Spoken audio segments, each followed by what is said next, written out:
కటం అంటే కొస, కటాక్షం అంటే కంటి కొస. ఆ కొస చూపు ప్రసరించినా చాలు సమస్త సామ్రాజ్య భోగాలు సిద్ధిస్తాయి.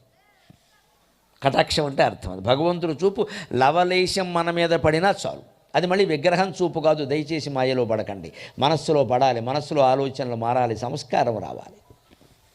అందుకని ఆ దృష్టి ఆయన యందు ఉండమంటే అర్థం ఏంటి? కళ్ళు మూసుకున్నా తెరిచినా మనస్సు ద్వారా భగవద్ధ్యానాన్ని చేయాలి. ఓం సాయి, శ్రీ సాయి, జై జై సాయి అంటామా, నమ శివాయ అంటామా, నమో నారాయణాయ అంటామా, ఏమన్నా పర్వాలేదు.